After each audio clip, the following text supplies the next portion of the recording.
Peace, HHDG. We are on another episode of HHDG Media, the podcast.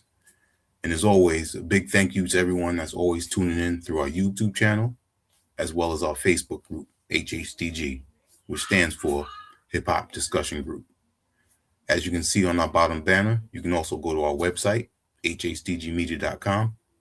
That's where we put up latest music, our previous written interviews, as well as our live interviews, our merch, and also our upcoming events. Always a big shout out to our family, our HHDG Media family, which is our 5 owners, Rock Vader KB, Skelly Top, T. Smith, the Mayor, and myself, Wiki. For tonight, we have 2 artists coming from the state of Massachusetts, which throughout hip hop, every decade is always putting out consistently talented artists, producers, DJs, you name it, musicians, and they definitely carrying that torch. And with the way that the scene is in Massachusetts right now, I mean, you have all types of styles coming out of the state and still making noise everywhere. And it's always great to know that there's still more and more upcoming talent coming out of the state the way it is throughout all of these decades. They come from a collective that I hope many more people continue to find out about, the Dream Team. And if it wasn't for me knowing about the talented Devo the Genius, I wouldn't know about these 2 artists, let alone the whole crew. These 2 just recently dropped a dope EP called Trifecta on December 5th. And I would say there's no particular style that you can box them into. They provide great emotion and structure and a lot of content that I think is not just thought provoking, but also mature and with a wide range of content that they provide in this. And it's not just in the new EP, but also other work that they have out there. And we'll definitely talk about that, as well as coming up in Wilmington, Brockton, and also Roxbury. So without further ado, I'd like to introduce for the first time on HHDG Media, Najee, peace. Yes, sir. Yes, sir. And What's going also, on? how you doing, man? I'm good, bro. Doing good. And also, Reef, You. Salute. peace. Salute. My How y'all man, doing? my man. Doing amazing. It's a blessing to be here. For real. Absolutely. Appreciate it. That was an amazing introduction, too, by the way. No, I was about to say you beat That me was to great. it, man. I appreciate that, man. That was beautiful. I think one of the Thank you. important things about anybody that's going to interview any musician is you got to know the music. You can't just go by whoever's popping and be like, oh, I want to interview that person. And you're not a fan first, actually taking the time to listen to their music, their content, know where they're coming from and what they're bringing to, the music. Right. It makes all the difference when you really care about the art and you're a art lover first, and it just makes the whole difference, brother. It hits Very true. different too. Yep. Like the connection feels a lot more like pure. It feels like just really wholesome all around. So Very thank true. you for you tapping in. So you said that for you it started with Dream Team for the introduction of Najee and Reef Yep. hitting your radar.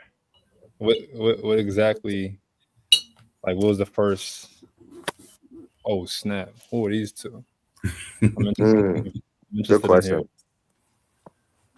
I didn't mean to start interviewing you, but I'm very No, it's all good. It's all good.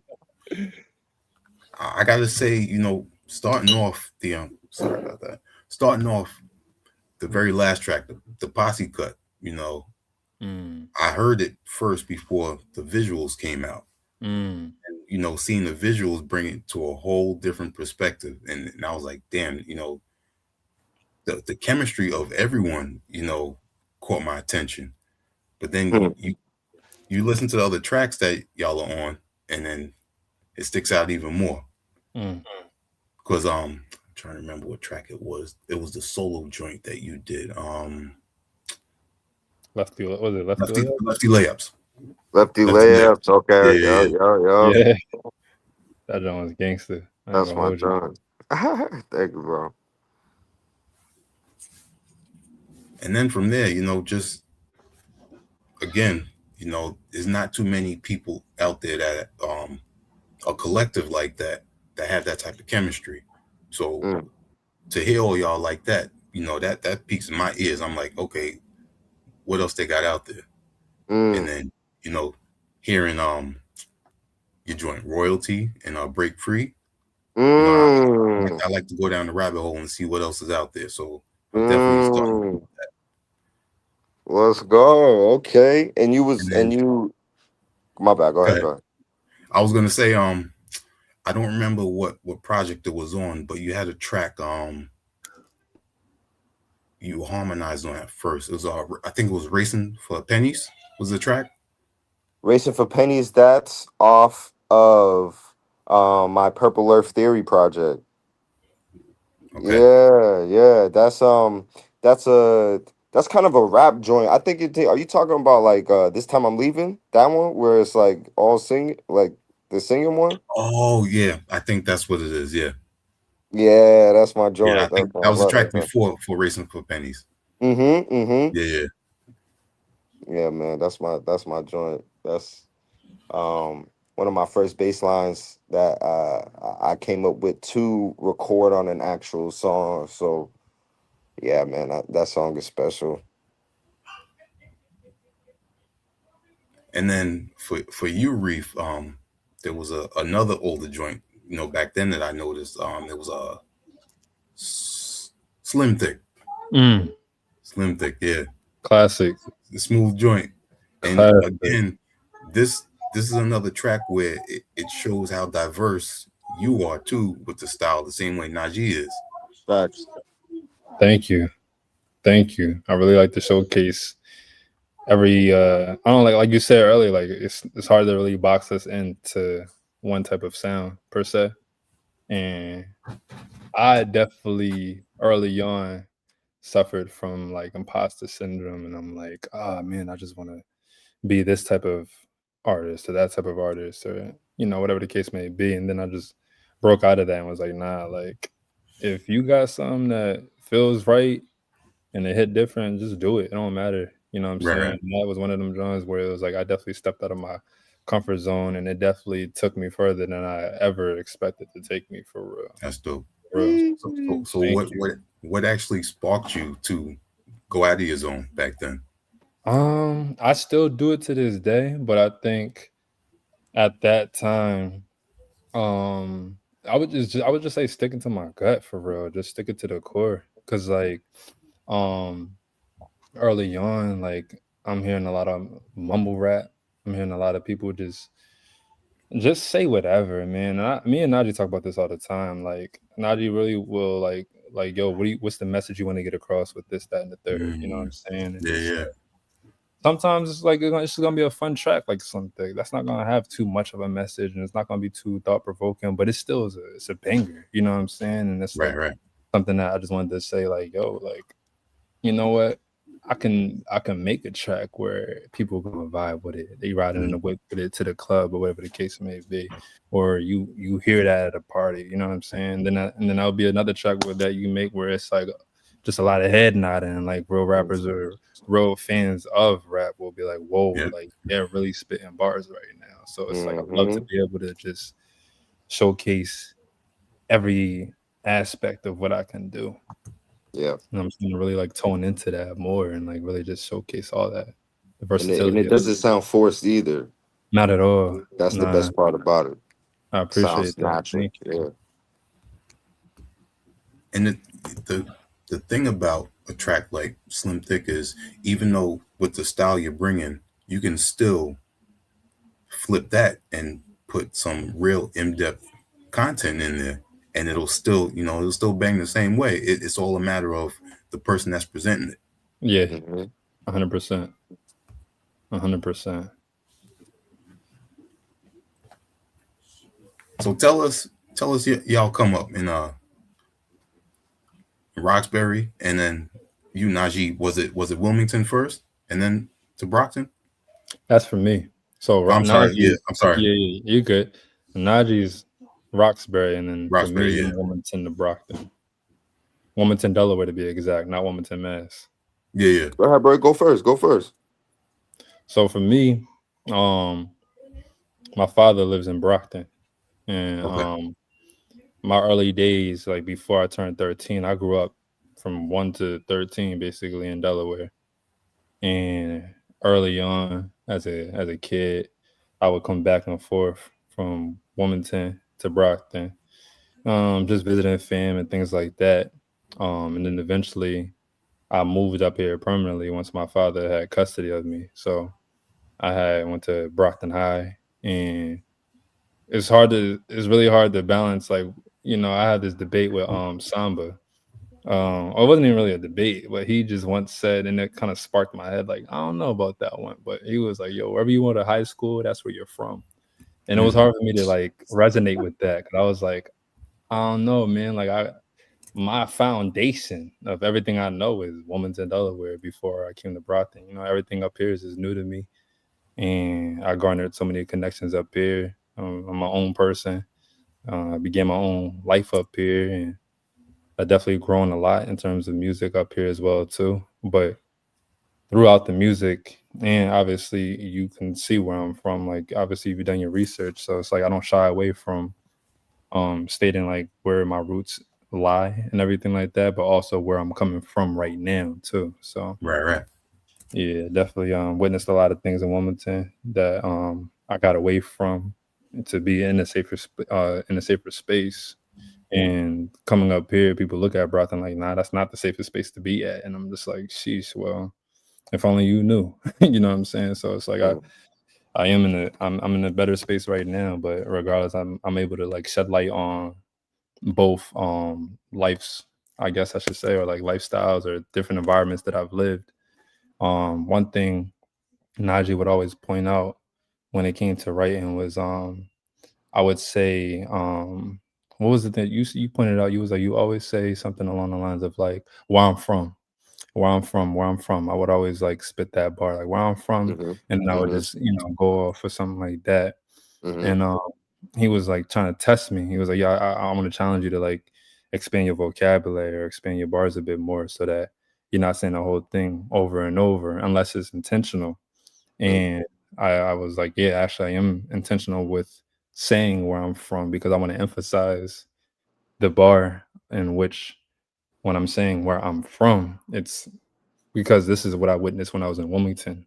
You Mm-hmm. feel me? And it's like the things that surround me right now, or this is what's going on in Brock type of situation. So I do like to like emphasize that a lot. And being on a platform like this and being in a space like this, I get to like really dive deep into like explaining both sides or both worlds that I've experienced. And make you who you are right now. Yep. Exactly.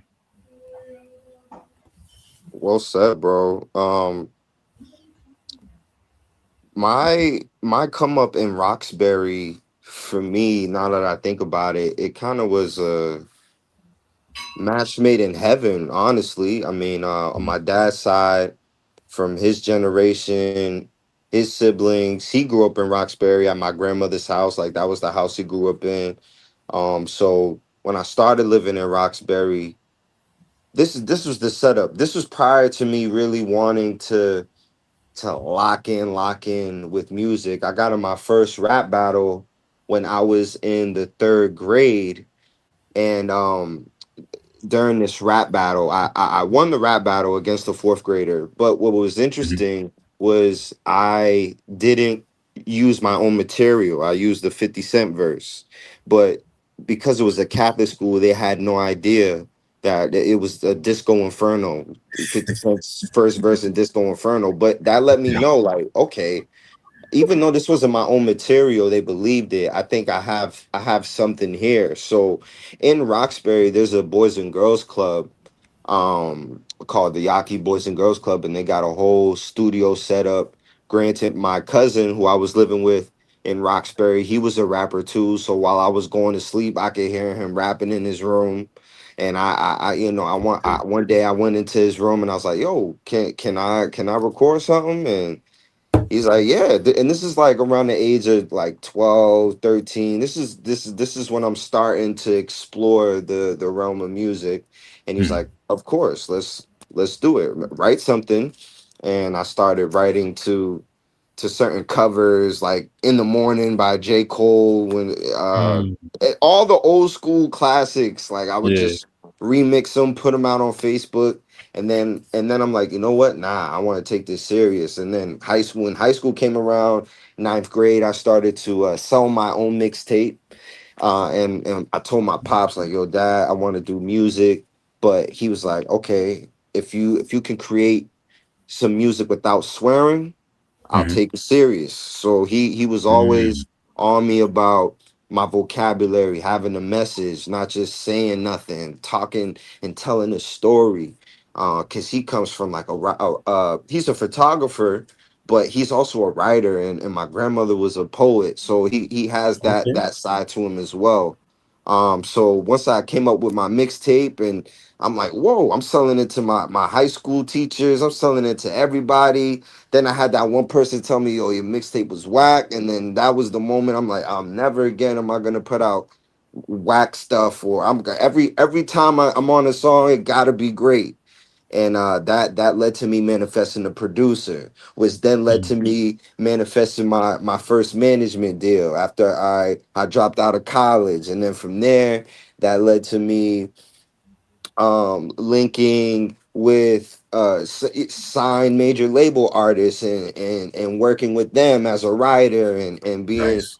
being flown out to Slip and Slide Records to write for their artists. And then from that, like, there was a little gap in between where there was no release of all the songs that I had worked on, and then boom, then one year, all the songs that I had wrote for this artist in particular, his name is Sebastian Michael, they were released.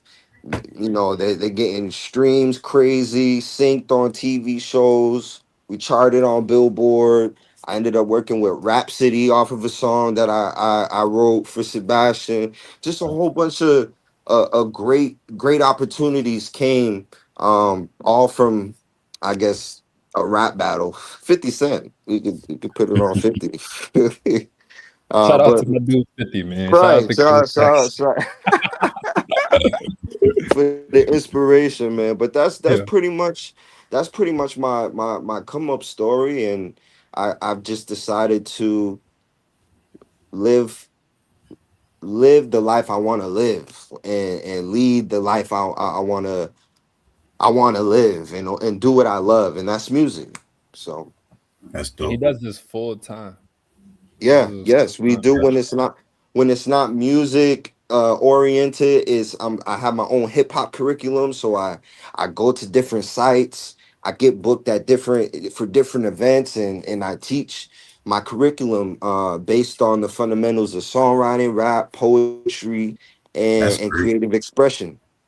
And that's just another way that I can fully even encapsulate myself more with the music, because I'm like, nah, I want to milk my gift Mm. as much as There it is. possible. Yeah. There's so many avenues that a Exactly. lot of people don't try to expand into, that's directly related to exactly what they're doing, and that's a great example that you just gave. Yes, sir. Thank you. Now, what I wanted to ask you is, because that was a great start with what your father told you. If you're going to take this seriously, I want you to do it without cursing. That Hmm. right there, and then also talking about expanding your vocabulary, that is like a early beginning to what I'm hearing now on the projects like Trifecta, Mm, Royalty. mm. That's you know, that's a really pivotal part Yeah, in your MCing. thank you. Yeah, absolutely right. He laid the foundation for me, for real. He showed me the importance of knowledge itself, knowledge of what history shows and tells, and the importance of utilizing everything around me.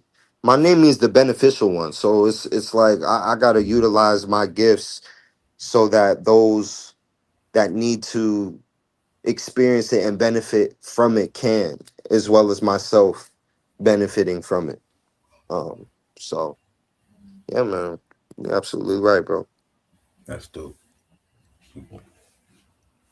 Now, for the two of you, when did y'all, you know, meet each other for the first time? And, you know, how did that whole situation transpire? Man, I will never forget this day because this was a crazy, phenomenal I'm trying to first. remember the first time. What was the You first don't even thing? got to try because I got you, bro.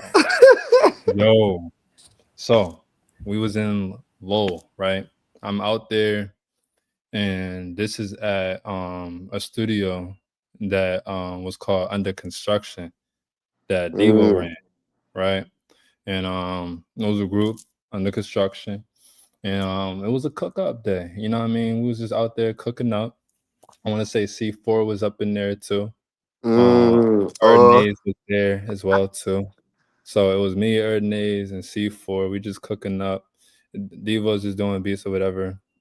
And this is where this song called "Where You At," WYA, was made.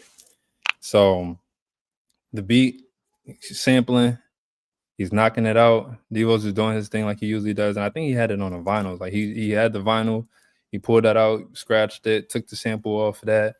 I ain't gonna sample snitch, so I'll let Devo, be the one that Yeah, yeah, yeah. explains that story on exactly how that production came out. But just know that the production was just amazing to the point where he was like, "Yo, I need y'all to do a verse right now. Like y'all just need to start writing Brown right spot. now on the spot." And I was Wow. like, and I'm gonna expand on that a little bit more too, because this definitely unlocked like a whole nother level in terms of like my writing per se. And I could probably attest to everybody else, like it definitely expanded on or like made us grow in certain areas as well too if they weren't doing this before. But having me write on the spot, like 9 times out of 10, I usually write before I get to the studio. Mhm. Because I ain't have like, a lot of bread to like waste in terms of being in the studio and then start writing and see what I can come up with. Like I used to just have $60. It was $30 an hour. I got 2 hours to record what I got in my notepad and just go from there with the Get beat ready already. with it. You know what I'm saying? So Mhm. this was a different moment because like it's full ownership. Like we have more time to just really like think about the creative process and everything. So fast forward a little bit more. I start the verse. I'm getting it rocking. Devo's mm. like, "Where's it going?" C4 and Erdnase, they're like, "Yo, yep, I got mine ready to go." Devo's like in love with it already to the point where he's like, "Yo, hold on. Let me hop on the phone real quick." He gets on FaceTime. Shit you not. He hits up Sean Wire and he hits up Najee Janey. And he says, "Yo, where are y'all at right now? Like, I need y'all to pull up right now. We're making this track. Like, I need y'all to come through. Like, I need y'all to lay something crazy." And Najee, you can take it from there. But dude was just like, "Yeah, I'll be there. I'm about to pull up." He gets there. What's up? What happened? Yeah, yo, this was the first 2022, time. 2021, bro. 21? Okay. 2021. Yep, 2021. And this was the first time uh my cousin and I we met y'all, like Reef was saying.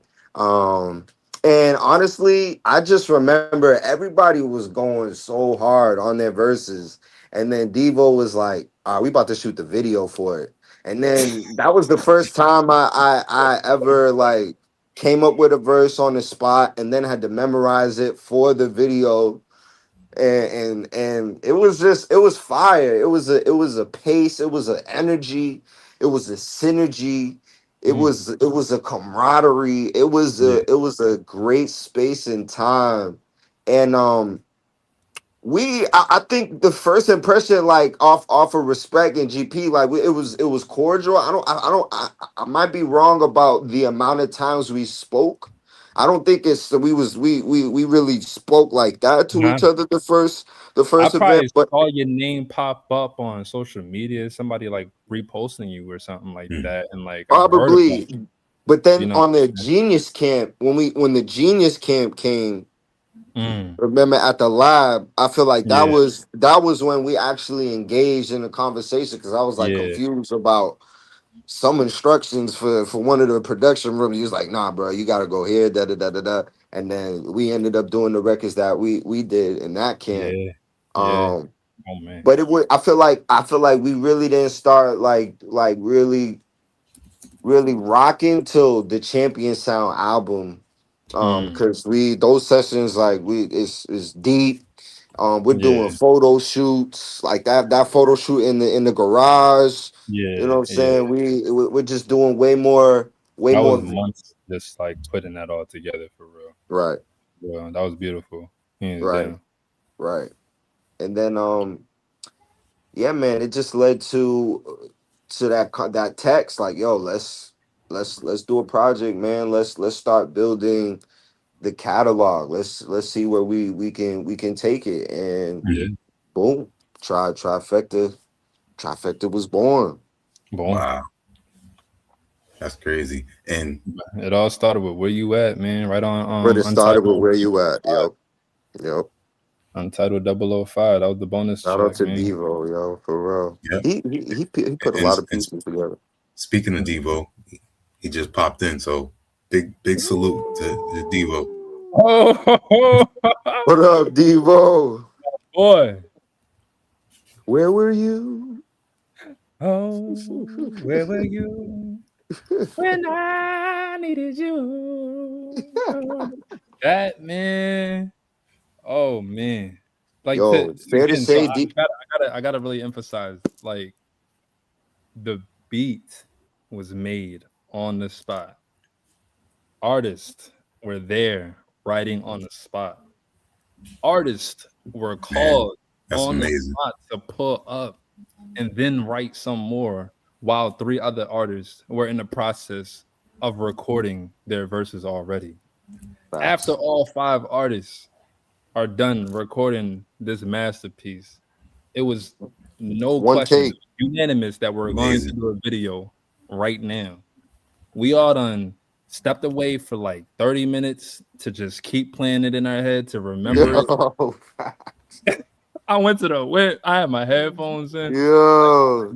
exercising this mind. And we just remembering our verses. We come back inside, got the whole setup ready to just shoot. Man, that was Legendary. just, I've never seen or done anything like that until Dope. that moment. And we literally shot the video, recorded the song within like 6 hours. Like that was beautiful, man. That was I crazy. wish it was documented, like that whole Yeah, man. that shit could be studied. Yeah, for real.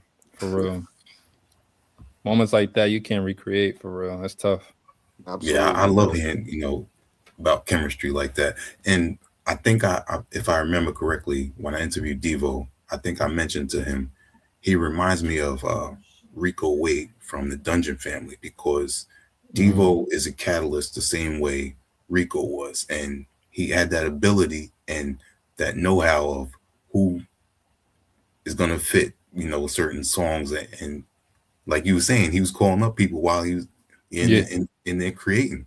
right. Yeah, he got a golden ear For sure. to to bring in the right pieces together.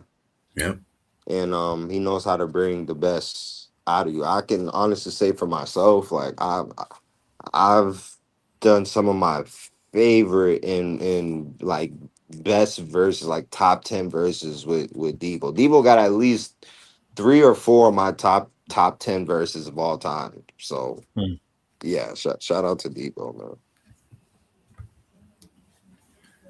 So my question while he's here, how is it the first time, and this is a question for both y'all, if it was, different times when you first met Devo and then heard, or seen him creating?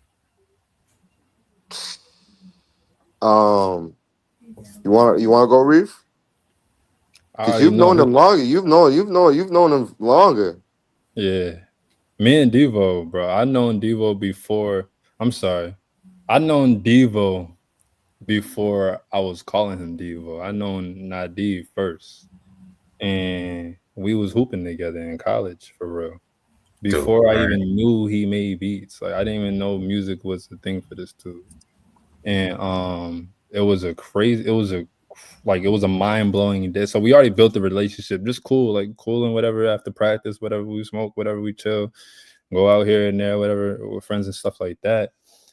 And then one day, like we had like I'm in like a senior suite and everything. And it's like I have like my own room, like a little single basically. And I'm sharing it with my suite mates. Everybody got their own single, you know what I mean? So he's pulling up on us, whatever, cooling it with one of my roommates. And then I just hear them listening to music. And they're just playing music, and like I'm just nodding my head to it. I'm like, all right. Not often do I just hear like dudes just listen to instrumentals or whatever. So that's what's up. And they're just going through instrumentals, and I'm just like, is this like an unreleased Kanye West beat tape that I have not heard of or something like that? Like, what is this? Or is this like a what's going on over there? So I step over to the next room. I'm like, yo, who is this? I haven't heard this before. It sounds like some unreleased Jay-Z song or something like that. Or I just don't know, like, am I not tapped in? Like, what's going on? And he's like, Adi. He's like, yo, who do you think it is? And I'm just like, I don't know. Like, it has to be Kanye. It has to be. He plays another one. He plays another one. He plays another one. It's just crazy loops, crazy chops, just all over the place. So unorthodox, but it still hits a crazy pocket. I'm just like, yo, this is nuts. Oh, all right, you gotta tell me what this is. And then my roommate's like, yo, bro, it's him. Nigga, it's him. I'm like, what? You? He was like, yeah, bro. I'm like, huh? Mind you, he's making beats off the laptop, off the keyboard. No MPC, no none of that. He's just doing it right off the keyboard. And I'm just like, you made this shit, my nigga? Talent, man. Huh? That's not normal. Hold on, bro. You like that. Like, and that's when our like friendship really grew to be more than just like niggas that hooped together and went to the same school together. Like, nah, now it's like, whoa, like you're on your type time the same way I'm on my type time with everything. And it just kind of really grew from there for real, That's like dope. early stages with that. I would say my first time meeting Devo, I think he took me, like, the last time I was with him, he was like, yo, bro, it was on my birthday. So it was one of his birthdays. I forget what he could have been turning, sheesh, maybe 25 or 24. And we met at the Sound Lab.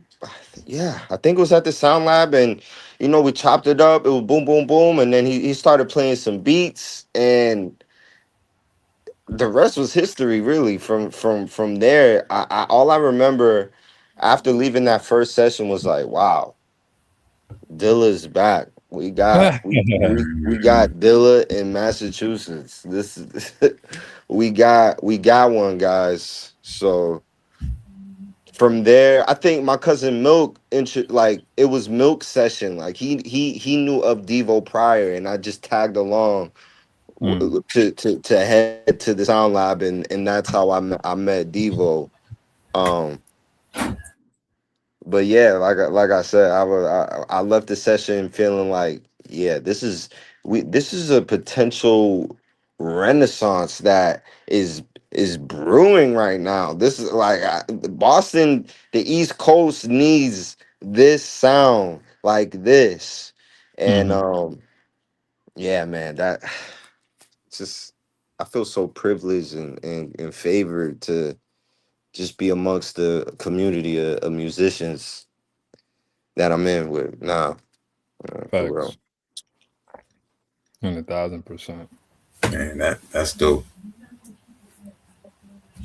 telling you, you know, and when I hear his music, and I know there's a lot of artists out there who always want, you know, they have their dream team, high caliber producers out there, and there's nothing wrong with wanting to work with them, but at the same time, you got people like Devo that's out there, you know, just creating. You know, he's not out there trying to outdo anybody or prove to anybody. He's just out there creating off his own heart, and it's amazing the work that he's putting out there. It's amazing the artists like Reef and Najee that get to work with him, and all the other people that are working with him. You know, you can't force anything like that. That's what it really comes down to. That's facts. That's definitely facts, man. It all comes natural, man. You can't force that at all. And it reminds me of just all the examples of the legends. Like if you watch any music documentary and their come up story and the key figures that, whether it's the Outcast or Kanye's documentary on Netflix, there are key figures, key producers, key vocalists that really push the needle, that really leave impact everywhere in every room they walk into. So yeah, Devo's just one of those. We all are, honestly. Yeah. Now with the chemistry of the two of you, which continues to, I feel like it's in its infancy, and y'all just got so much more to provide us.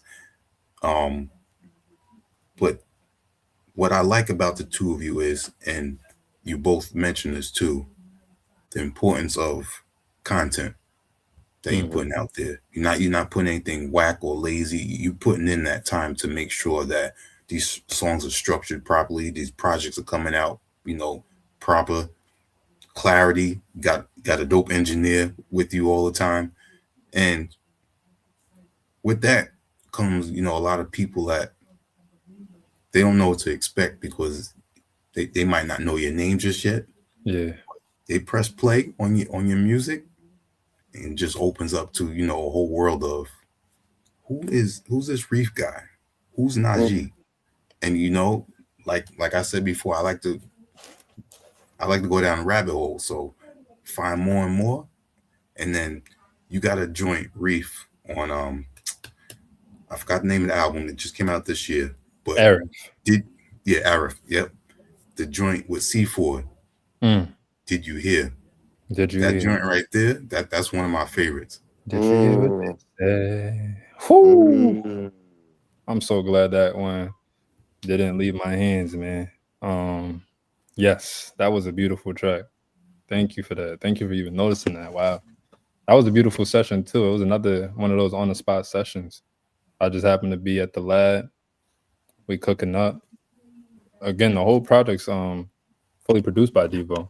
Yep. And so that was another night where it was just probably like a 1 a.m., 2 a.m., 3 a.m. type night. And thank you, Devo. That was one of those nights, man, where we just cooking, and it just like whatever came our way, it was just coming our way. And oh man, was that a Jill Scott record? It might have been a Jill Scott record. Yeah. And then it turned out, so I'm right into it, man, on the spot again. I'm loving it. I'm loving the loop. He's chopping it crazy. C4 is knocked the fuck out, bro. He's slumped. I'm like, all right, this is probably about to just be my record. Like, I'm gonna just do my thing. Because he probably already recorded like 2 or 3 songs that night. So like that's typical, you know, like we just be at the lab, you know what I mean? Just making music, falling asleep, get back up, roll up, and get right back to it.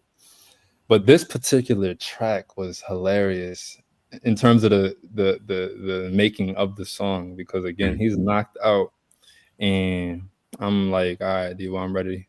He gives me that nod, like, all right, bet. And he's just like doing some more final touches before, like, you know, getting the mic set up. Why does nigga C4 wake up, have verse ready? Like, all right, let's do it. I was like, huh? Wait, what are you talking about? You guys aren't ready to go? Like, he wasn't knocked out, bro. He was laid down, just ready to just get to it, bro. I'm just like, yo, these dudes, man. I'm blessed to be around hardworking individuals like these dudes for real, man. That's crazy, man. So I was like, oh, you can go first then. So he went first. He did his thing. I followed up. Like, yeah, this is one of the ones. And mind you, me and C4 already had like probably 2 or 3 songs made prior to that. So like that was potentially gonna be like a collaborative tape between me and C4. And then I was like, nah, I'm in love with this. I might have to keep this one for myself, and then we could just keep building on what we already got. But yeah, man, that song definitely it was definitely an intentional record for sure. It wasn't just like, oh, I got a nice 16 and do you have a nice 16 and let's do it, because sometimes that does happen. But this one was definitely like, yo, what did you say? Okay, hold on, let me like right around that. Okay, I said this part. Okay, cool. What did you say? Okay, I like that.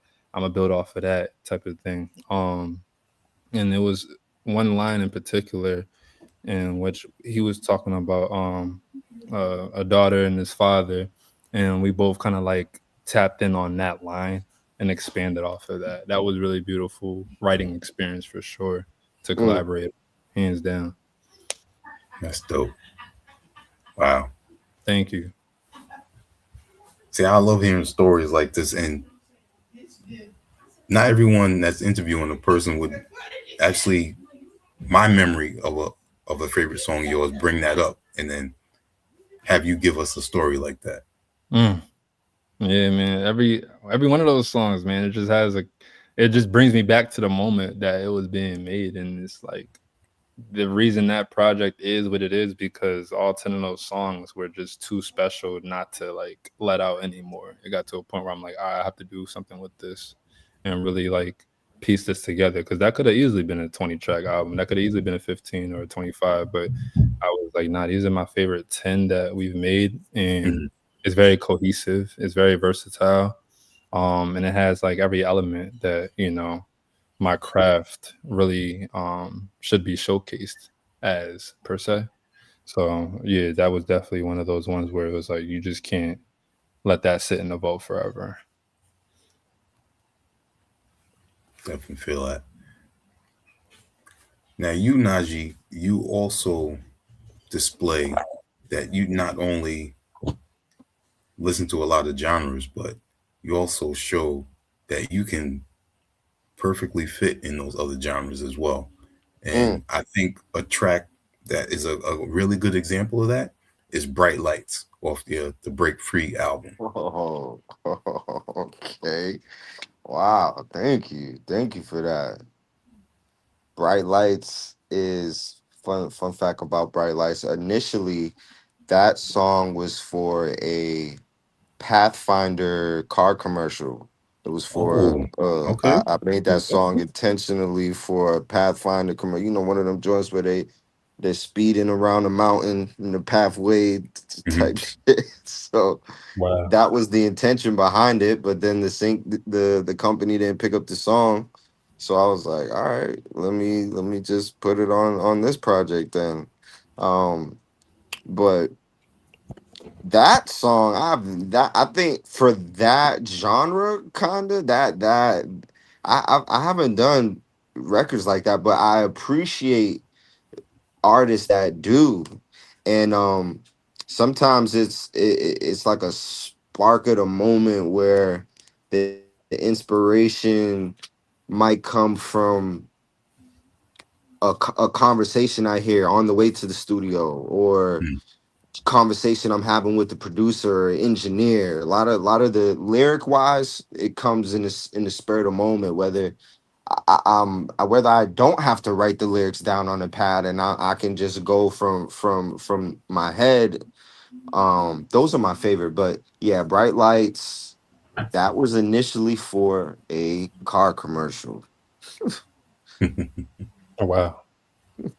And my That's man nuts. and Gibby, That's my it. man Gib DJ produced that song too. That's ill. Gib is very talented too. I've known 100,000. Gibby. I've known Gibby since the 8th grade. We go way back. We went to the same high school.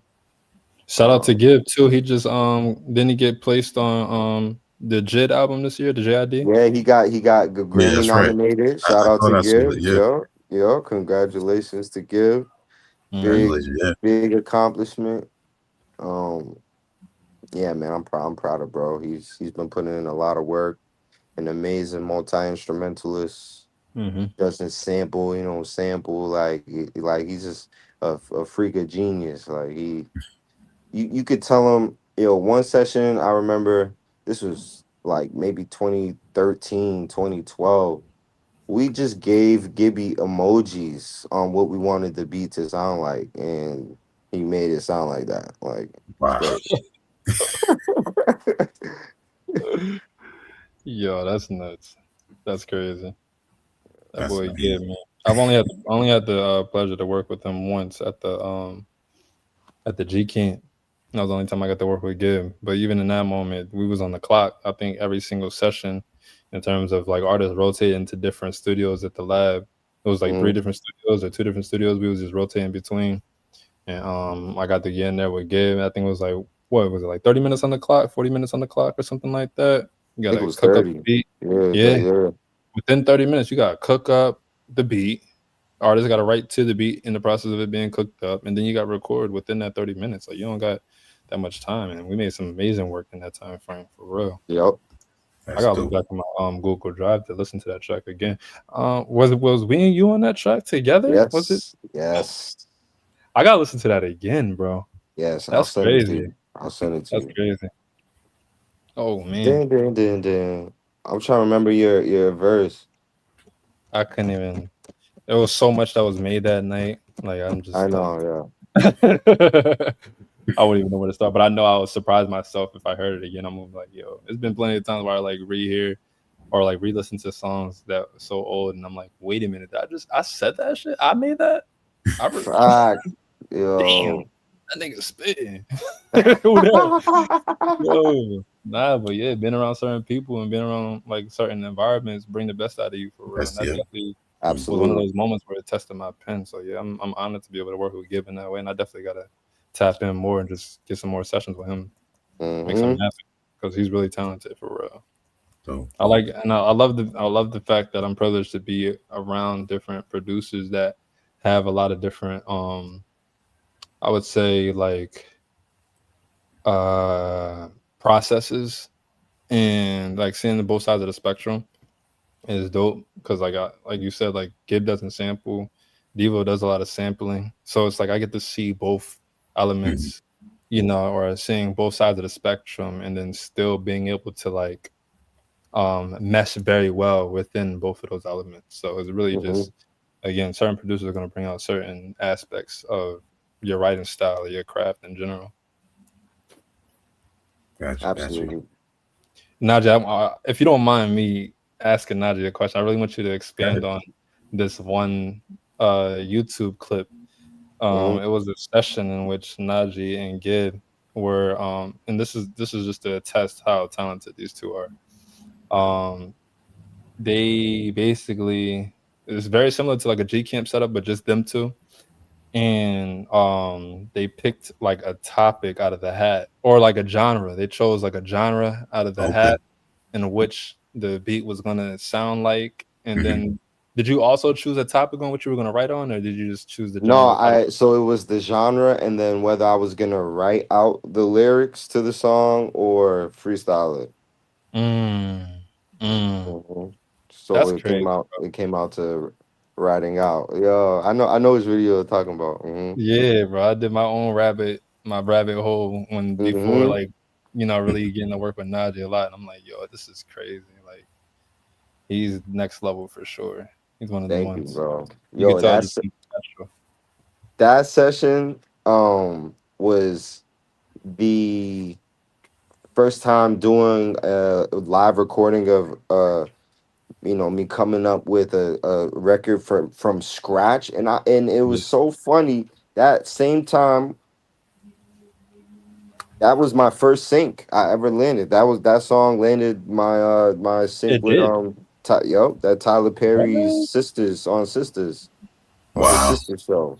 Look at that. Wow. It's crazy. First Wow. first time ever. Like, but just being detached from the outcome, like it Yeah, happened. because you was I feel making like that song. You didn't nowhere in the process of making that song did you say, you know what, and this is the genre.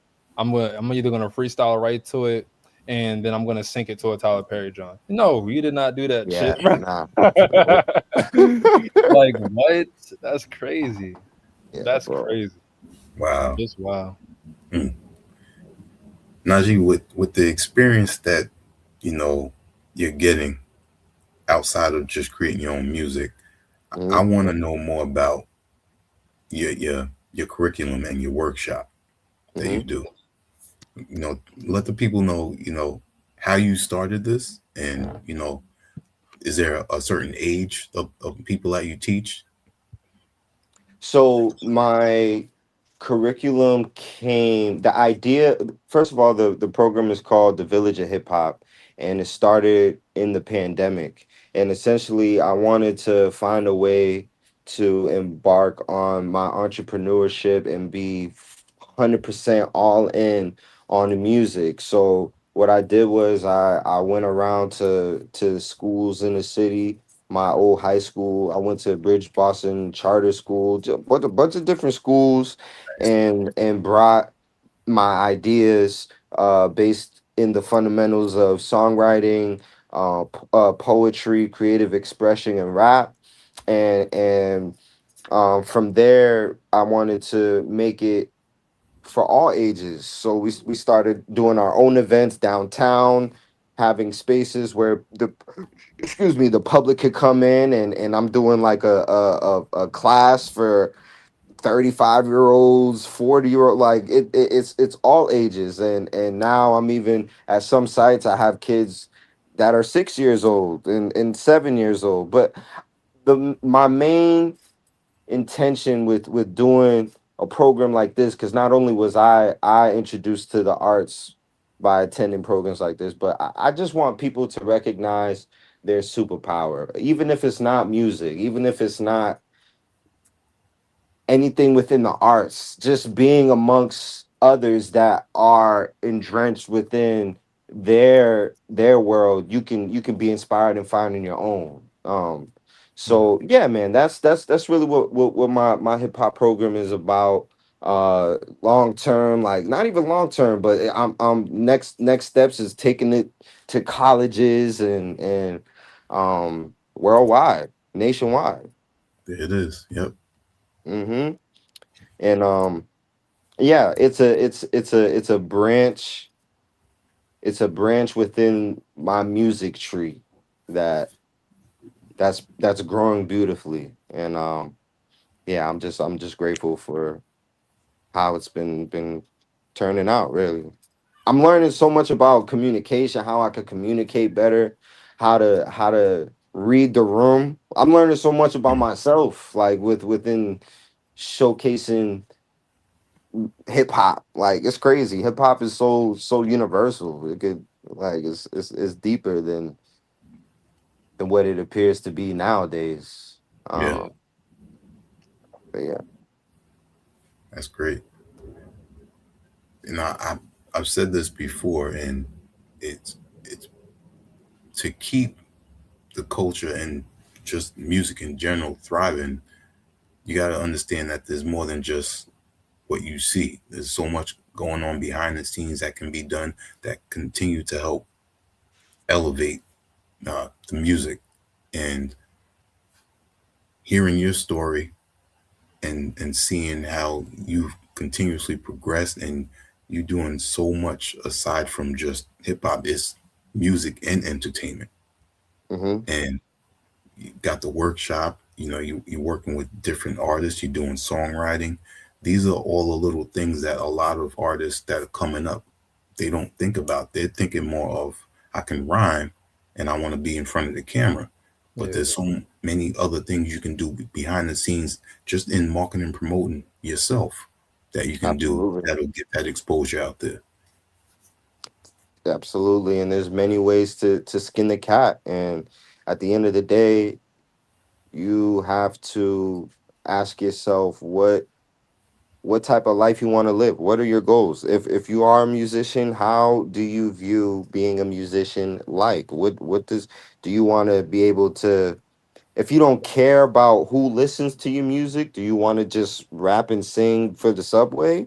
Or are you trying to make a career off of this and help start other careers from this? Are you thinking about passing down your catalog, selling your catalog, building up your music so Yep. you can sell it off like great business people do with companies? They sell their companies once they want to move on to something else or even start fresh. There's so many ways to be successful within the music realm outside of getting signed to a major label and still be able to have control over your IP. So yeah, that's what it's all about. Just maneuvering and finding new ways to skin the cat. Yep. Definitely. Now, before I present the visuals, because I like to let the people see a music video, we definitely got to play Can't Call It. So I would like for you two to introduce the video before we play it. Go ahead, bro. You're now about to tap into Can't Call It, produced by the one and only Devo the Devoted Genius. Genius. Off My the Trifecta EP. Absolutely. Off the Trifecta EP. You can buy it from us directly. You can stream it, share it, all of that. Yes, indeed. Buy right from the artist. We're gonna talk a little bit about that too in terms of independence. Absolutely. I'm take a look into what two independent artists was able to bring to life right here, man. Absolutely. I can't call it.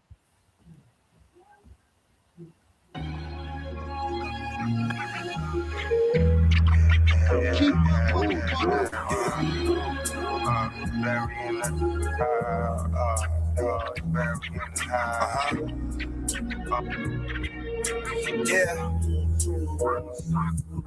Come on, baby, let me show you a party. That holy water missing and it tastes like Bacardi. The mother bitch is sorry, easy ignoring. Universal man, but I do look foreign. This your jam out of space like my last name Jordan. Make it clap in the bed, had the walls applauding. I don't cut corners, we fit in the portrait.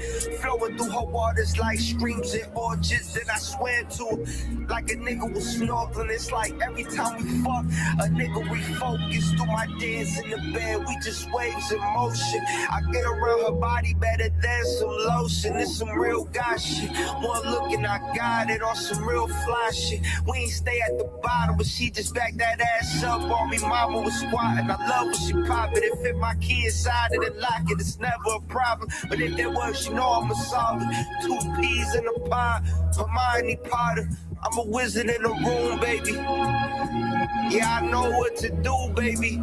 We sticking to the code like glue, baby. Out with the old, I'm trying to get you on some new, baby. Man on the mission, if shit I gotta do still. Stepping out the box, I dare you to take the blue pill. Fuck me on the chair, I don't care if we stand still. The world in the palm of my hand like a handheld. Deliver the message straight from the heart like fan mail. Got more soul in the sock with a hole in it. I can't call it. Yeah, I can't call it. I said I can't call it. Got more soul in the sock with a hole in the floor. Gotta let you know that I ain't falling. Yeah. Keys on the board, baby, I ain't falling. Got more soul in the sock with a hole in it. I can't call it. Yeah, I can't call it. I said I can't call it. Got more soul in the sock with a hole in the floor. Gotta let you know that I ain't falling. Yeah. Keys on the board, baby, I ain't falling. Got more soul in the sock with a hole. Let's get it. Plenty times I could've blacked, but I held my composure. These niggas doubling back like a bitch that wanted some closure. 247, I still grinded with a chip on my shoulder. Intentions is never pure, you witness it more when you're older. You be getting that lose that spark in your eye and your heart getting colder. The further you get it is when you stop starting shit over. I know our driveway gon' consist of us parking a Rover. I'm something like Jamal Crawford, how I'm crossing it over. Loving when them pennies wanna drop on the floor. She got more soul than a sock on the hoe. We had to tell her man, she not coming home. The speakers is blasting, she locking the door. No need to be calling the clock on the phone. I hear her ass moaning, legs locking for sure. Got more soul in the sock with a hole, man, I can't call it. Yeah, I can't call it. I said I can't call it. Got more soul in the sock with a hole in the floor. Gotta let you know that I ain't falling. Yeah. Keys on the board, baby, I ain't falling. Got more soul in the sock with a hole, man, I can't call it. I can't call it. I said I can't call it. Got more soul in the sock with a hole in the floor. Crazy, man. And the way Devo slowed it down near the end, and it was still rocking like that. Crazy, man. In the scratching too, like I think Devo's the first producer to do scratching on any of my vocals. Like, so yeah. Okay, that's dope. Now let's also talk about, because you mentioned it, when we were speaking on introduction of the video, independence and how you can go and support. I'm gonna keep the link up while you talk about that as well.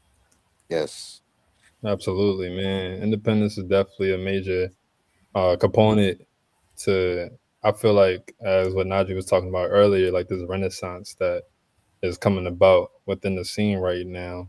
And I'm glad that people are seeing it, man. I'm glad that people are witnessing this in real time, because for a while, man, I've always had this thought, like, man, what if everything just goes offline? No more Spotify, no more Apple Music. Like, how people, like, there was days where we had to go to, I don't know if you remember this, but I mean, obviously we all remember this. And we all have our own different perspectives on it, but you have to go to FYE.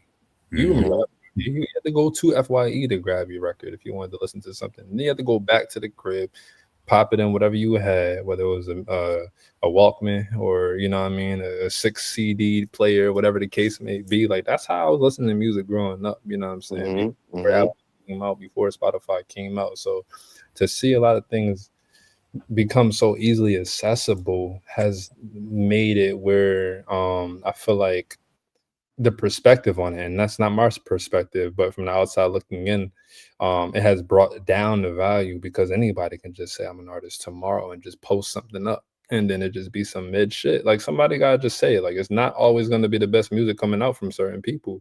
I think that, being able to value yourself in terms of your craft and what you do, and saying like, yo, nah, this is not going to just go on a streaming platform that you only pay $9.99 a month to listen to. Like, you're going to get this directly from me, how I used to have to do it back in the day. You feel me? And it's not on no gatekeeping thing, but it's more just like bringing back the understanding of valuing art that people are putting out to the world for real. So big shout out to LaRussell in terms of the thought process on how to go about being able to do that for real, and like really just thinking of different creative ways to do that. And I feel like we made a very user-friendly way to get the album direct. Shout out to a few people that did purchase it early and like really tap in before we put it on Apple Music and Spotify.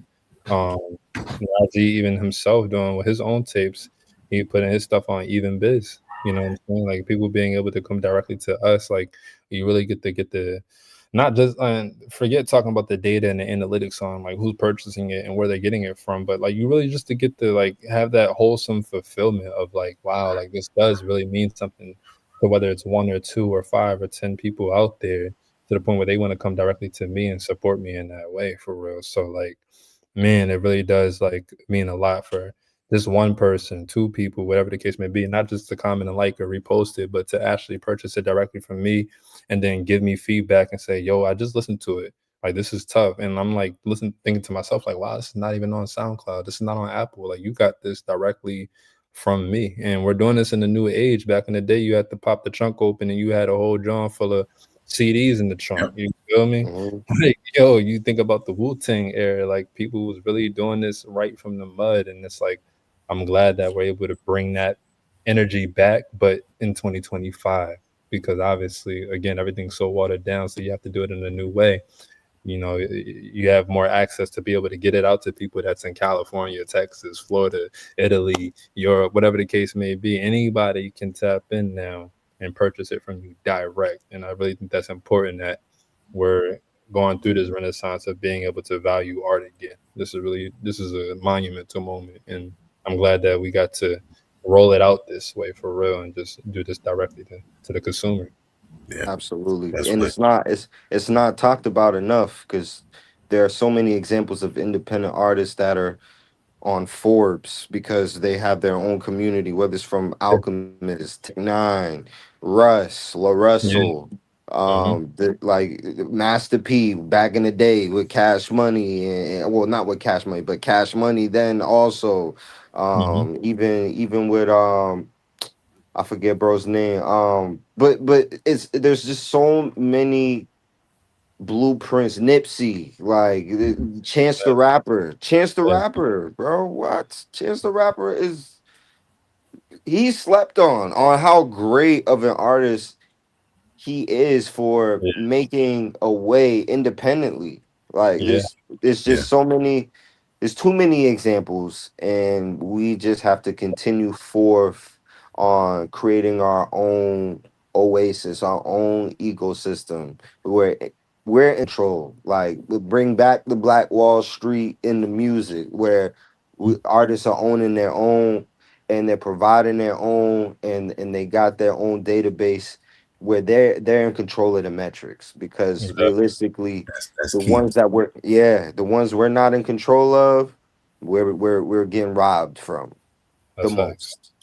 So it's like, and then you look at the old contracts from all our legends, from Stevie Wonder, Patti LaBelle, and all of them, their contracts was horrible.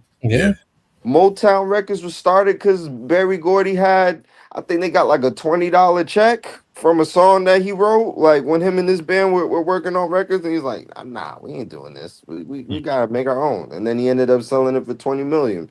But yeah, man, it's time for artists and even the world to really band together, but to truly stand on our own square and recognize that we have everything that we need to not only survive but to live out our dreams. That's very true.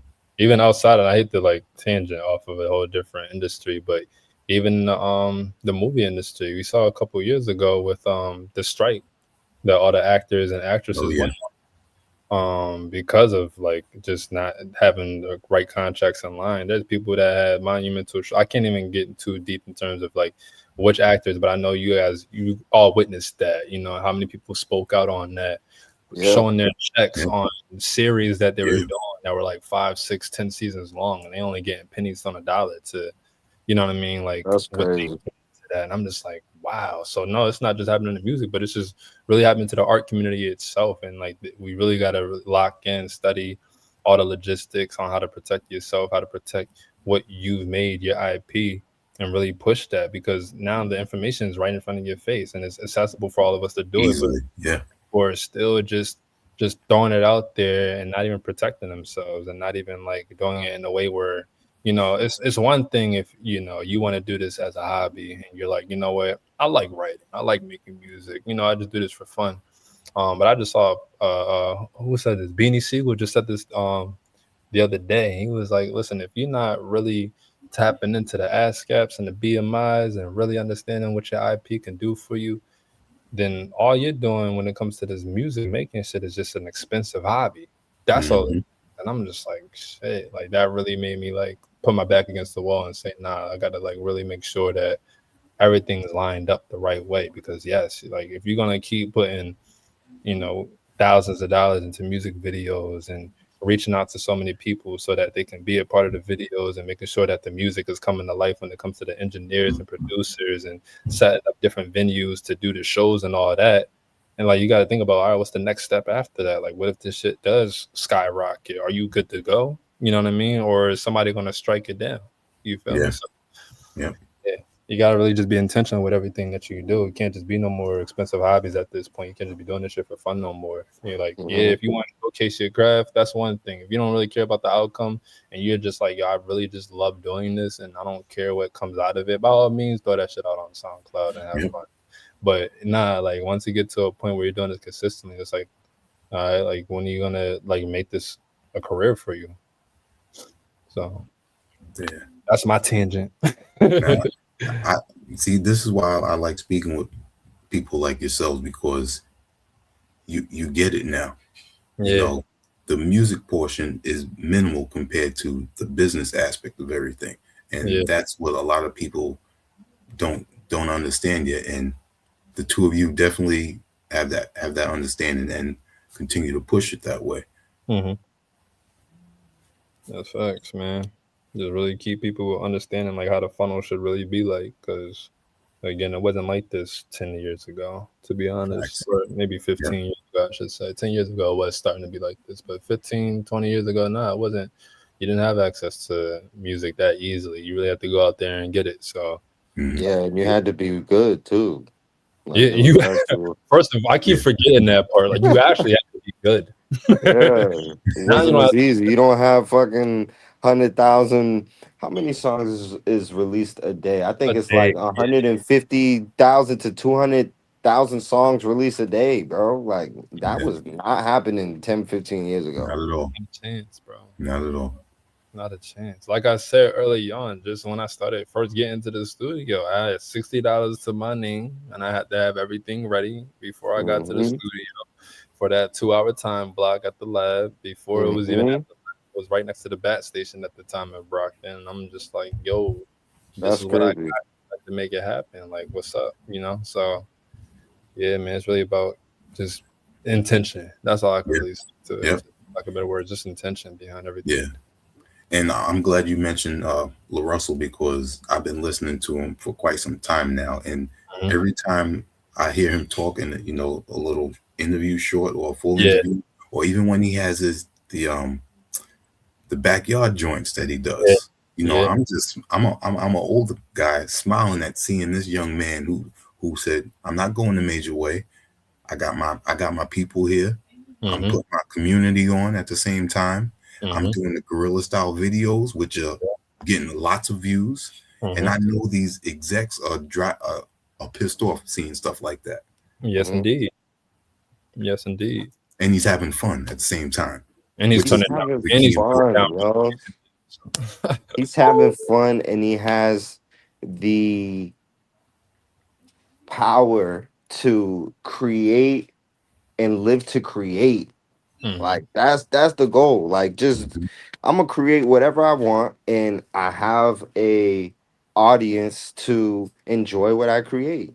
Like it's beautiful. But most importantly, not only has he been able to execute his ideas, he has the right people around him to help bring the vision to life. He has his parents behind him. He has his friends behind him. Like it's a beautiful thing, a beautiful example of a way you can go about independence in today's world. Right. And I love the example. Go ahead.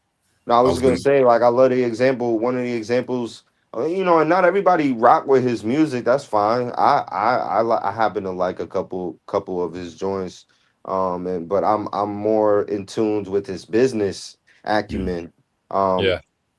Yeah. But I forget what I was gonna say. Never mind. To piggyback off of that though, like in terms of his music and everything, like you might not. Again, me personally, I don't listen to every Laresso song. I don't know all of his songs, but I definitely see him spitting gems every day. His content that he's putting out there, he's teaching people, and he's saying it straight up. Like, yo, it's one song that I got 10s, 20s, 30s, 50s, 100s, and stuff like that. You know what I mean? That might be one of my biggest songs that I have out. And I might have 200 other songs that nobody even heard of before. But the fact that he's just spitting knowledge, and the fact that he's saying, like, yo, all of my songs, you can't take that from me. And every single time I'm putting it out there, I'm giving fans a piece of my royalties as a share. You know what I'm saying? In terms of a stock.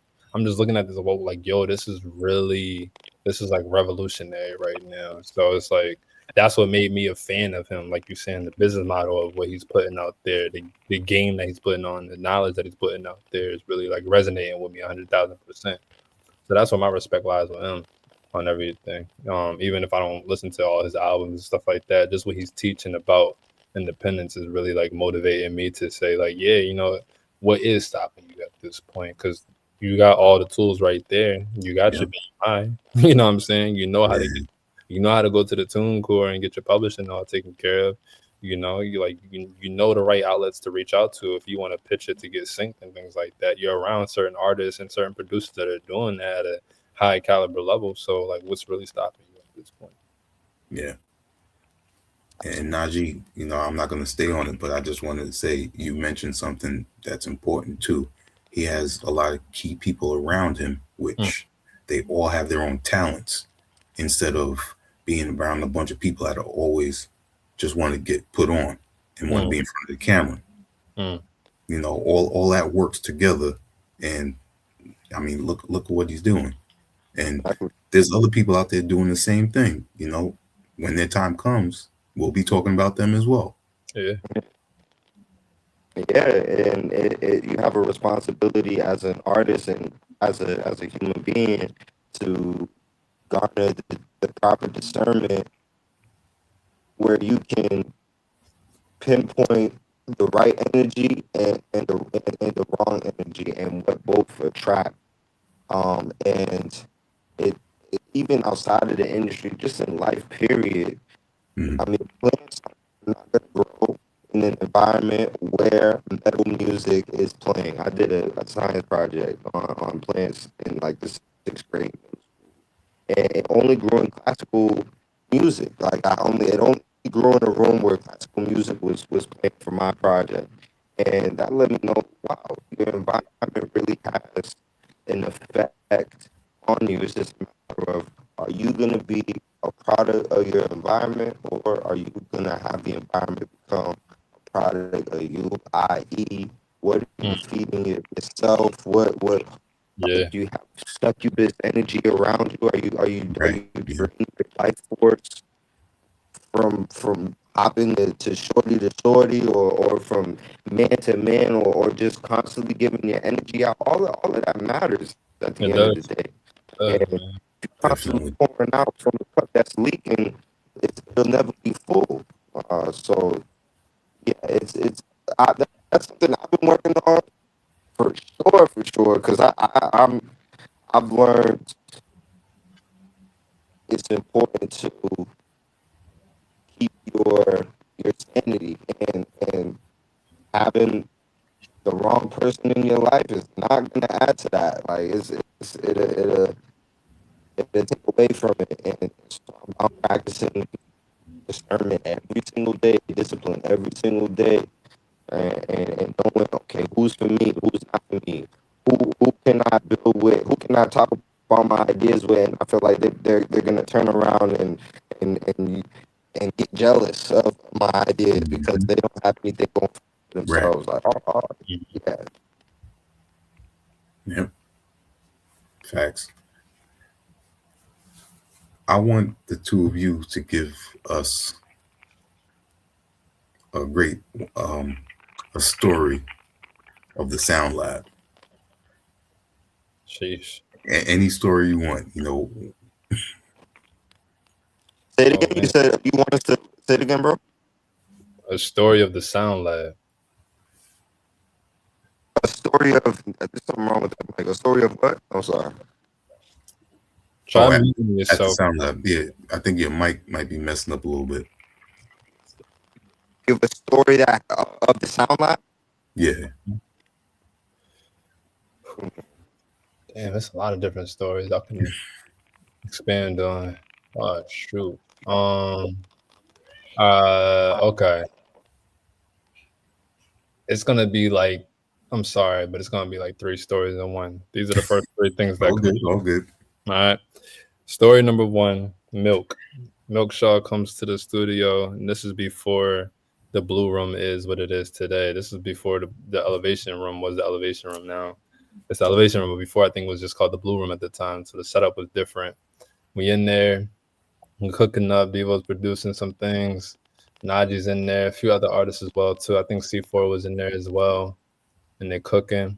And it was one of those on the spot drawings, and that happened to be a record where I wasn't feeling it. Like my verse specifically, I just wasn't feeling it, and I was just like, "Yo, honestly, I'm about to just head out. Like I'm gonna let y'all do your thing on this." And then Milk, he definitely strong armed, and he was like, "Nah, you're not leaving until you lay something down, like on the record type shit." So I'm like, "Bet."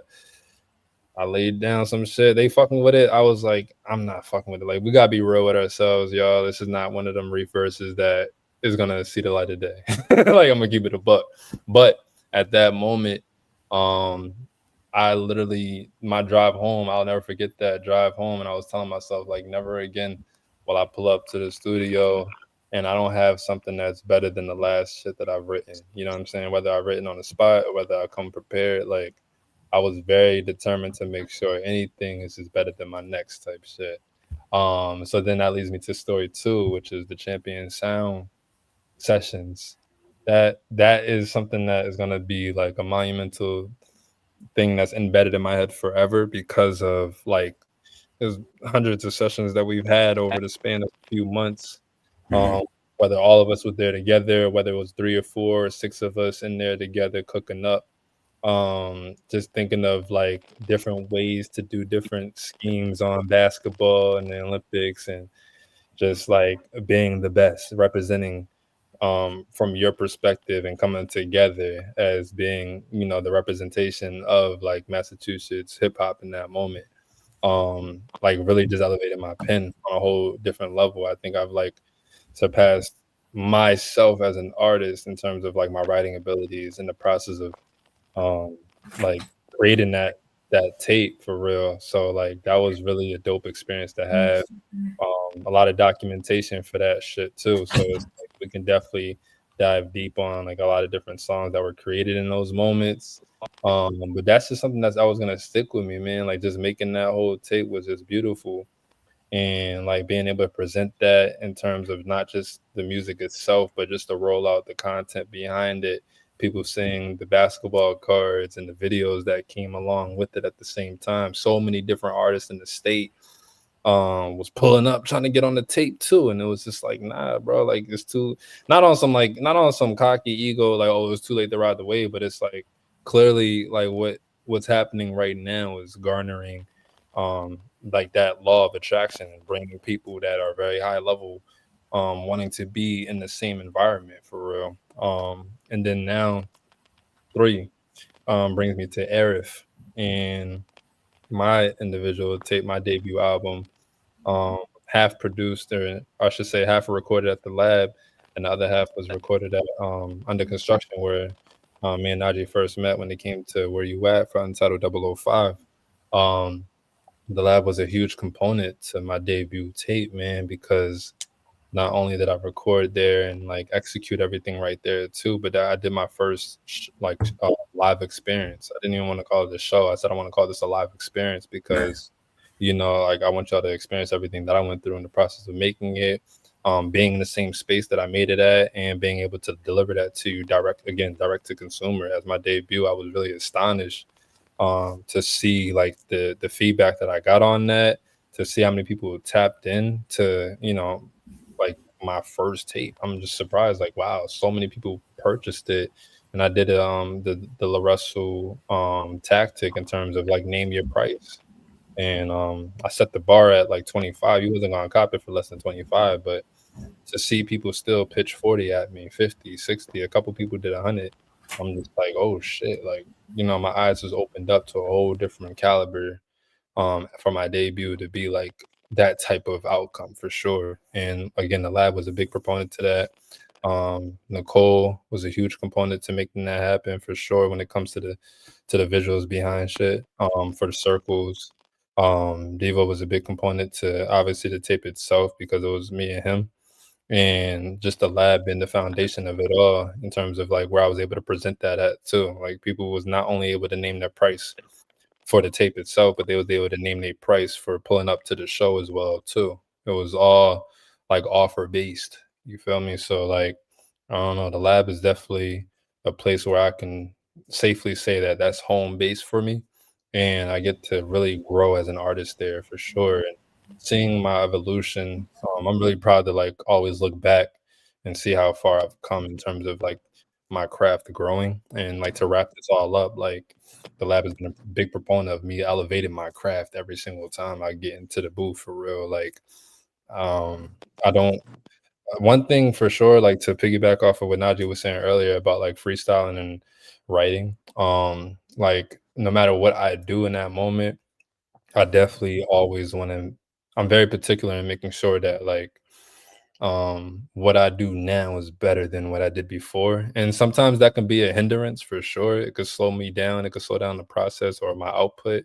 But I can definitely always be proud to present my work to you because no matter, I mean, here we are now, like anybody can go back into my catalog and I can comfortably say that you will be very impressed if you listen from the beginning to the end of anything I've Facts. out, anything that I've been featured on, anything that I've worked with other people, or whether it's solo work. Like if you look from 2019 to 2025 today, you will see and hear like, whoa, this nigga is fucking nice, and he's only getting nicer for real. Like this is just where I'm at right now with everything. But man, I'm very proud of my catalog. I'm very proud of all the work that I put in. And the Sound Lab is a huge proponent to being able to make that shit happen. Hands down. Well said, bro. Ironically, a story of mine that hits home for me. It didn't happen in the Sound Lab, but it incorporated everybody within the Champion Sound album, and it was when we played basketball. It was in the summer. Oh, We all played ball. It was like Boston, 4-on-4, yeah. half court. Oh, Yo, that That's moment good. for me was amazing. I that's love fair. I love Fair to basketball, say. but getting to share the court and space with everybody that was on the album, you kind of can see how based off of how people rap, how they did music, how they play That's how ball, it play. and it was It all it's correlates.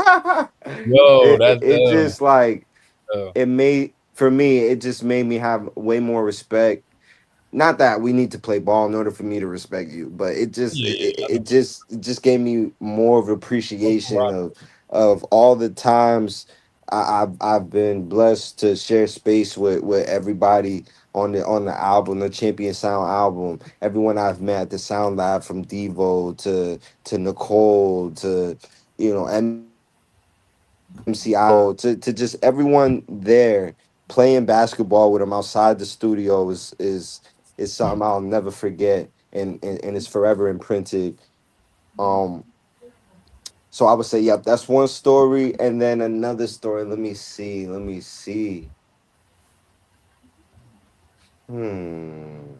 I'm gonna have to say honestly, every music video we shot at the lab goes down in history for me because from the energy of the production to the spontaneity of how the music video commenced. Like I'm just you got to be there. You got to witness a live music video shoot at the Sound Lab, Yeah, especially if it's on a Devo song. Like it's a whole experience. It makes you feel like you're in a movie. in Um, the world, bro. this For the real. Sound Lab overall has this essence to it that just screams art. It screams raw. It Yeah, screams um progression. Like they're a whole locomotive train that just doesn't stop.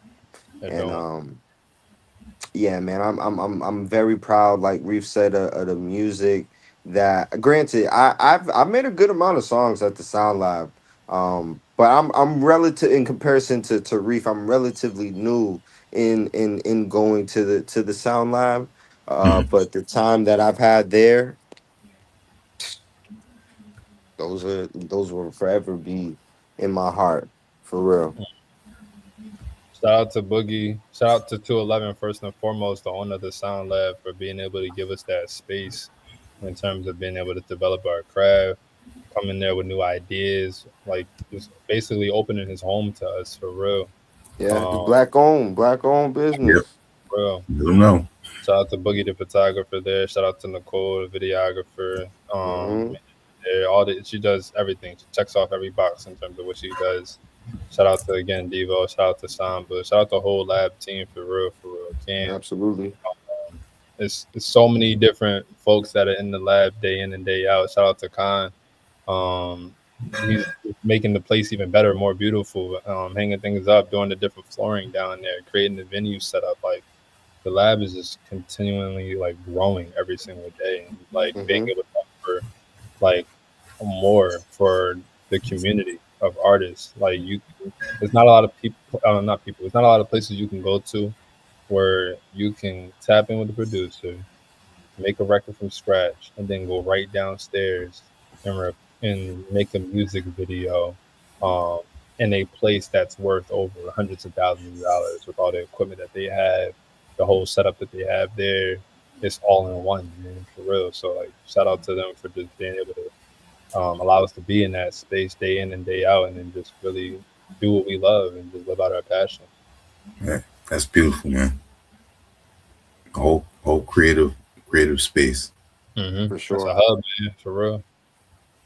Shout out to them for back to back. Now is it 3 times in a row for the BMA? I know 3 times. Oh, BMA, right? Yeah. 3-time BMA nominated. It says a lot in itself with that. So, well deserved.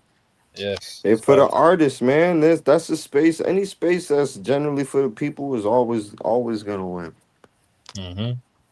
And then it's attracting a lot of names in there too. Not just local artists, but there's high level artists that are coming in there. One of our yo, that's another story that we didn't even mention. I don't know if you were there for that session, but it was one time like we was in the middle of a Champion Sound session, and this is when I knew I'm like, well, I'm in the right environment. And I hate to say it like this, but it's like, yo, one of our sessions got cut short because Benny the Butcher pulled up, and he had his like I ain't going head to head with Benny right now. So you got that, my dick. You know what I'm saying? You got that. You got it. Like, do your thing. You know, we'll be back here tomorrow. I know you just came from fucking Buffalo, whatever the fuck ever. So do your thing. But it says it's a testament in itself that like it had that notoriety. It's a lot of other artists other than Benny the Butcher that pulled up, El Camino as well too. I can go on the list of artists for sure, but yeah, man, this is open to everybody, and the lab is definitely receiving the spotlight that it deserves for sure, because they put in that work day in and day out for all of us to come in there and make high level shit, and they really challenge us to grow. So thank y'all. For real. Sound Lab forever. But I was like, damn, we really just got a session cut short because Benny the Butcher about to come up. Did you get to say what up to him though?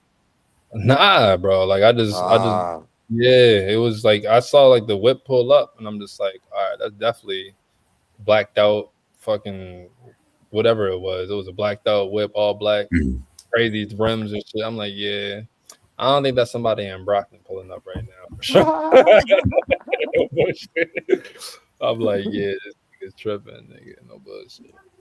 But it's an honor to be in spaces like that, to be around an environment that I'm in for real. Because now it just does a lot. Like, yeah, now it's pushing me to say, like, yeah, shit, you gotta be ready at one point to say, nah, I'm actually just stay here, and then, you know what I mean, just soak it in terms of like the craft, the process, and knowing what I could offer at one point. You never know when that time's gonna come, but be ready so you don't have to get ready type shit. You know what I'm saying? So I think I need to keep elevating and working on my craft. It is. Yeah. As many times as I've mentioned and then see talk about the Sound Lab, you know, I always want to get someone else's experience. So thank you for providing that to us. Of course. Absolutely, bro. So I'm not going to keep you much longer, but one thing I do want to talk about with Trifecta and goes with any project that's important is sequencing. And I want to know how that developed with having the song and then an interlude, a song and then another interlude. That is a great question. I'm glad that you're asking that because I know for sure Najee's ready to expand on that for sure. Because that was something that was very intentional in terms of the sequencing of everything.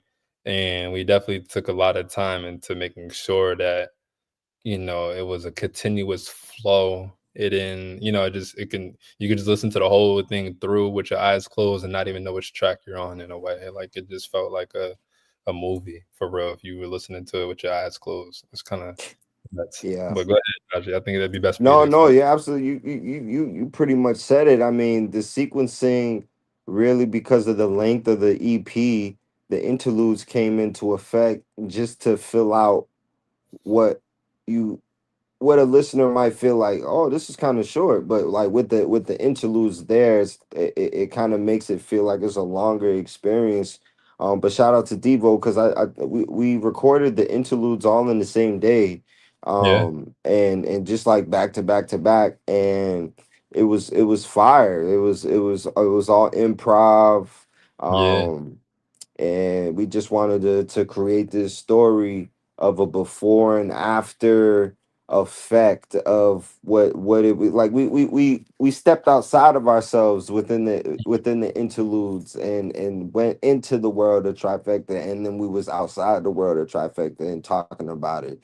yeah, But Devo is a great conductor, or let me say seamstress, when it comes to s- knowing what fits and what doesn't. yeah, And even outside of Devo, that was something that was on our Reef and I's forefront all the time. So yeah, making sure that the intro or the first song that you hear is supposed to be there, and so on for the last song as well. and where the song stops at and where the interlude fades in, fades Yeah, out. that was big too. Like we in the editing process, we definitely were sticklers on how the fade out sounded on the end of a song, and if it felt like it was too rapid or it came too abrupt to an end, like all those small details were crucial in trying to figure out which direction to finally go in. But Mhm. it turned out great. Thank you for pointing that out because that's very important for sure. And it was Hmm. I'm very honored that you pointed that out because again, that was something that we definitely like took time to really like digest and make sure that as we present that, you know what I mean? Like it hits the ear very nicely in a way. Very Yeah, true. Yeah. Definitely, I Yeah. don't mention their names, but I want to make sure that we also shout out Andrew Regis of Van Buren Records from Brockton, absolutely, produced WWG Where We Going, and also want to shout out Stoop Kid from the Sound Lab as well too. Very high level producer. He did Standing on absolutely, Business. So yes, like it was very well put together, very well executed from top to bottom, hands down. for sure. Dope. Dope. Again, definitely appreciate you taking the time to speak with us. And for all those out there, go check out Trifecta, which is direct. Again, it's direct. I'm gonna put up the link again, and y'all definitely give your shout outs and let everyone know where they can reach out to you. Go ahead, Najee. Man, shout out to the city of Boston. Shout out to Massachusetts. Shout out to Roxbury. Shout out to all the melanated people of the world and all the lands, man. Shout out to the youth, the children, the elderly. Shout out to those that came before and after. You can catch our new EP that has just been released on all platforms, as well as available directly to the consumer on Instagram. Najee Janey for Reef. It's the real Reef on Instagram. We're on TikTok, YouTube. Subscribe up to our YouTube channels and make sure if you are gonna stream the music, stream it all day.